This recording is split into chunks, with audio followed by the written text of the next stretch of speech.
Good morning students. आज का जो टॉपिक है वो है फाइलम एनेलिडा, पेज 22। एनेलिडा,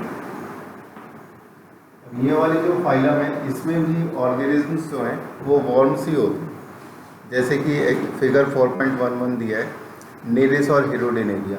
इसके अलावा जो इसका दूसरा सबसे इम्पोर्टेंट एग्जाम्पल है वो अर्थवॉर्म है, यानी कि वॉर्म्स जैसे ही कैरेक्टर्स हैं लेकिन थोड़ा एडवांसमेंट है। तो पिछली फाइलम्स की तरह जैसे हमने पॉइंट्स बनाए थे उनके, ऐसे ही इसके पॉइंट्स भी मैं बोर्ड पे लिख देता हूँ और साथ साथ एक्सप्लेन भी करते जाता हूँ। जैसे सबसे पहला पॉइंट इसका ये है कि दे में भी एक्वेटिक और टेरेस्ट्रियल,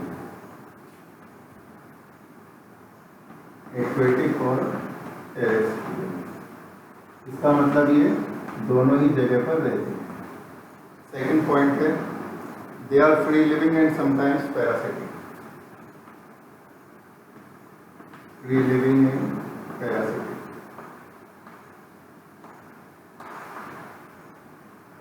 यानी कि आप ये अपने आप भी अपना जीवन यापन कर सकते हैं और साथ में किसी और के ऊपर पैरासाइट भी हो सकते हैं। अब आती है लेवल ऑफ ऑर्गेनाइजेशन।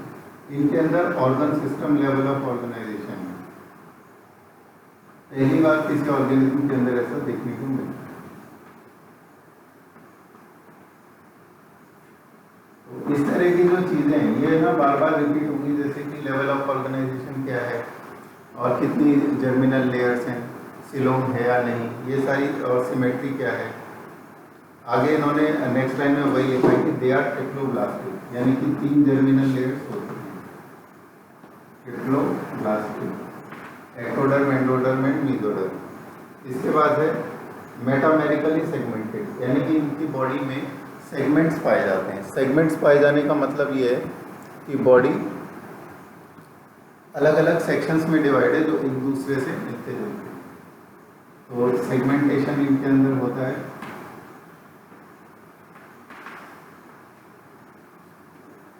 इसके बाद enhance the phylum name Annelida. Annelida में एन्युलस, एनेलिडा नाम उनका इसलिए पड़ा क्योंकि एन्युलस का मतलब होता है रिंग्स। इनकी बॉडी में जो सेगमेंट्स होते हैं वो रिंग की जैसे होते हैं। They possess longitudinal and circular muscles. इसका मतलब ये है कि अगर ये ऑर्गेनिज्म की बॉडी है तो इसमें जो मसल्स हैं वो कुछ इस तरह से होते हैं, लॉन्गिट्यूडिनल मसल्स और सर्कुलर मसल्स। सर्कुलर मसल्स और ये लॉन्गिट्यूडिनल मसल्स का मतलब है ये दोनों तरह से मूवमेंट में हेल्प करती हैं, फॉरवर्ड मूवमेंट में भी और साइडवेज मूवमेंट में। इसके बाद next aquatic annelids like Nereis possess lateral appendages called parapodia which help in swimming. तो इनमें जो इनके बॉडी के अपेंडेजेस यानी कि पार्ट्स होते हैं उनमें पैरापोडिया के। इसके अलावा इनमें पाई जाती हैं circular and longitudinal muscle, longitudinal muscle, ठीक है, जैसा कि मैंने बताया था। इसके बाद नेक्स्ट है closed circulatory system is present. Close circulatory system का मतलब है कि इनकी बॉडी में एग्जिस्ट करती है blood vessels, close circulatory system, ठीक है। जैसे मैं ये पॉइंट्स बना रहा हूँ उसी तरह से पॉइंट वाइज सबको नोट्स बनानी है। इसके बाद दिया है nephridia help in osmo regulation and excretion. Nephridia, तो नेफ्रीडिया का फंक्शन क्या हुआ कि वो गैसेस का एक्सचेंज करेगी और नाइट्रोजनस वेस्ट को रिमूव करेगी, ये सारे उसके function. Neural system consist of paired ganglia. Nervous system किस फॉर्म में प्रेजेंट है? गैंग्लिया के फॉर्म में। और गैंग्लिया क्या होता है? गैंग्लिया होता है एसोसिएशन ऑफ न्यूरॉन्स, उस फॉर्म में यहाँ पर इनका नर्वस सिस्टम प्रेजेंट होता है। गैंग्लिया प्लूरल है और गैंग्लियन सिंगुलर है, connected by lateral nerves to double ventral nerve cord. इनके अंदर एक double ventral nerve cord present होता है जो कि एक तरह का क्या है, जैसे हमारे अंदर स्पाइनल कॉर्ड होती है वैसे इनके अंदर वेंट्रल नर्व कॉर्ड है। Nereis and aquatic form is dioecious. Dioecious का मतलब है कि ये ऑर्गेनिज्म यूनिसेक्सुअल होता है। कौन सा? नीरेस। यूनिसेक्सुअल का मतलब है कि मेल अलग है और फीमेल अलग है। But earthworms and leeches are monoecious. Monoecious यानी कि बाइसेक्सुअल। बाइसेक्सुअल कौन है? Earthworm and leeches. यानी कि इन ऑर्गेनिजम्स में दोनों ही चीज़ें देखने को मिलती हैं। ऑर्गेनिज्म में सेक्सेस सेपरेट भी हो सकते हैं और सेक्सेस एक ही ऑर्गेनिज्म में भी प्रेजेंट हो सकते हैं। तो इस वजह से रिप्रोडक्शन कैसा होगा फिर? Sexual reproduction.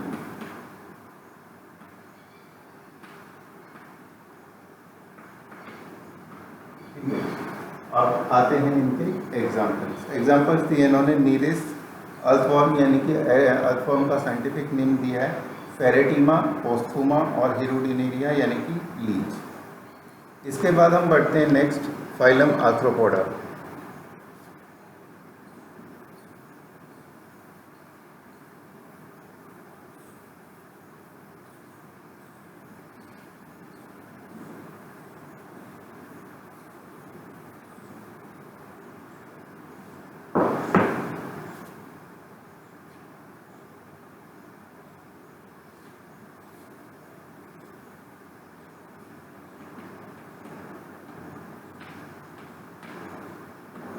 आर्थ्रोपोडा जो फाइलम है, इसके नेम से हमें इसके स्ट्रक्चर का पता लगेगा।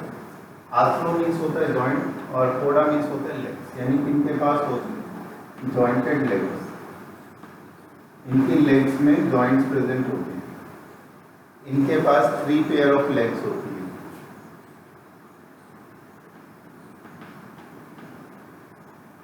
इनके body head, thorax and abdomen में डिवाइड होती है।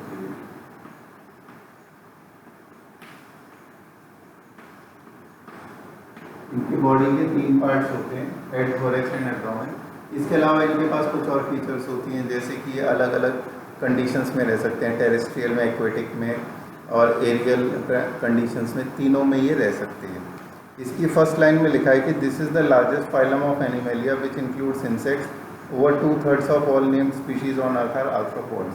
यानी कि इसकी डाइवर्सिटी क्या है? बहुत ही ज़्यादा है। 66% ऑर्गेनिज्म अर्थ पर जो पाए जाते हैं वो क्या है? आर्थ्रोपोड्स ही। They have organ system level of organisation. Organ system level of organisation. तो एक चीज तुम लोग देखना कि अगर एक बार एडवांस फीचर किसी फाइलम में, किसी ग्रुप में आ जाती है तो वो आगे तक कंटिन्यू होती है। यानी कि ऑर्गन सिस्टम एनालिटिक्स में आ गया तो अब वो आगे आर्थ्रोपोडा अनवर्ड सभी में आएगा। इसके बाद क्या दिया है? ट्रिप्लो, they are bilaterally symmetrical. Bilaterally symmetrical. Bilaterally symmetrical का मतलब है कि एक ऐसा प्लेन एग्जिस्ट करेगा जिसके अलाउंग बॉडी को 2 इक्वल पार्ट्स में डिवाइड किया जा सकता है। ट्रिप्लोब्लास्टिक का मतलब है कि 3 जर्मिनल लेयर्स प्रेजेंट होती हैं।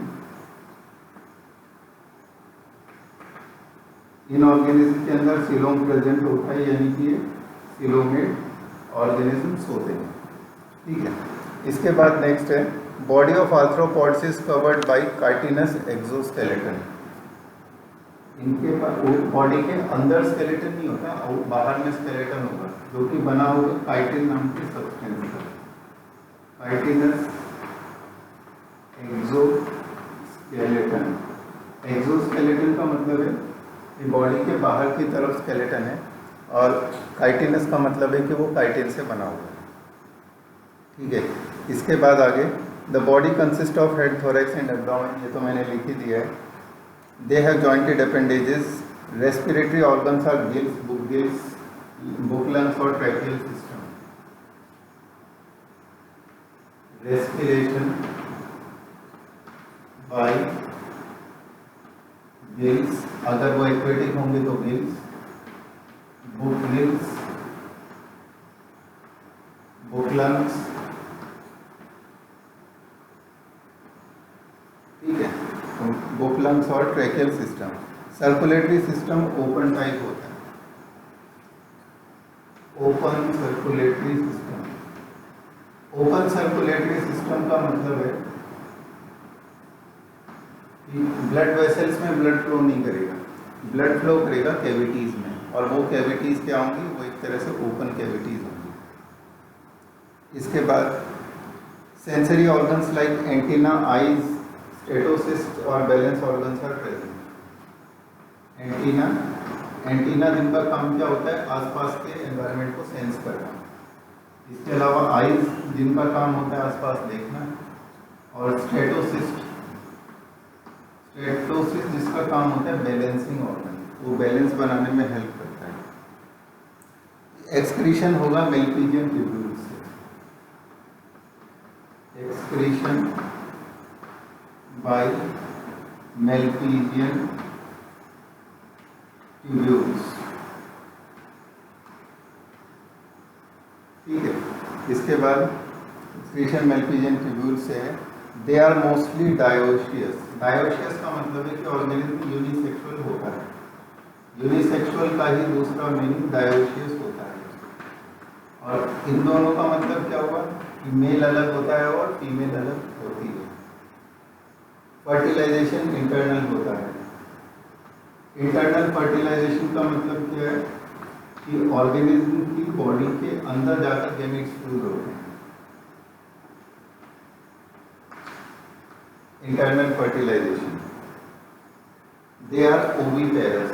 ओविपेरस का मतलब है कि ये अंडे देते हैं, यंग वंस को जन्म नहीं देते। तो इस तरह के जो छोटे छोटे डिटेल्स हैं, इन सब के पॉइंट्स बना के याद करने चाहिए। डेवलपमेंट में भी डायरेक्ट और इनडायरेक्ट, डायरेक्ट और इनडायरेक्ट डेवलपमेंट। डायरेक्ट और इनडायरेक्ट डेवलपमेंट का मतलब है कि जो डेवलपमेंट है उसमें एक यूनिक लार्वल स्टेज हो भी सकती है और नहीं भी हो सकती है। अगर एक यूनिक लार्वल स्टेज होती है जो एडल्ट से अलग है, तो उस केस में उस डेवलपमेंट को क्या नाम देते हैं, उस डेवलपमेंट को नाम देंगे इनडायरेक्ट। और अगर ऐसी कोई लार्वल स्टेज जो एडल्ट से अलग है वो एग्जिस्ट नहीं करती, तो उसको हम कहेंगे डायरेक्ट डेवलपमेंट। अब देखो इसके एग्जाम्पल्स में पहला दिया है इकोनॉमिकली इम्पॉर्टेंट, यानी कि जो हमारे लिए लाभदायक हो सकते हैं। एपिस हनी बी, यानी कि जिससे हमें शहद मिलता है, सिल्क वॉर्म जिससे हमें सिल्क मिलता है, और लेग इंसेक्ट जो हमें लेग देता है। इसके बाद वेक्टर्स में एनोफिलिस, क्यूलेक्स, एडीज, ये तीनों मॉस्किटोज़ की स्पीशीज़ हैं जो कि डिजीज़ फैलाती हैं। ग्रीगेरियस पेस्ट, ग्रीगेरियस का मतलब होता है जो झुंड में रहते हैं, जैसे कि लॉकस्ट, जैसे टिड्डी दल अभी आया था, ये उसी का है। लिविंग फॉसिल, किंग क्रैब, यानी कि लिविंग फॉसिल ऐसे ऑर्गेनिज्म को कहते हैं जो कि इवोल्यूशन के इतने लंबे कोर्स के ड्यूरेशन में भी उनके अंदर जरा सा भी चेंज नहीं है, उनको लिविंग फॉसिल कहते हैं। और फिगर 4.12 में इन एग्जांपल्स की इमेजेस भी दिखाई है, लॉकस्ट, बटरफ्लाई, स्कॉर्पियन और प्रॉन की। ठीक है, अब इसके बाद जो फाइलम मोलस्का है इसको हम करेंगे next time. Phylum Mollusca and phylum echinodermata, ये हम करेंगे नेक्स्ट टाइम। Thank you.